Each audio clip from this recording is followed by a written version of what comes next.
So I've owned my Suncast shed for about a year or so now, and the doors work great right up until about a couple months ago when I had one of the hinges break up at the top. Now this is not the affected door, as I'll show you.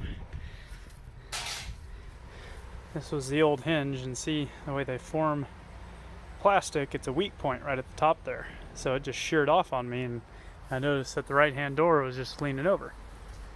So what I recommend as a fix is to go down to the hardware store and get yourself 3/8 inch aluminum or stainless steel.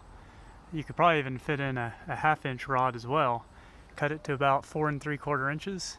Take the hinge off with the bolt here.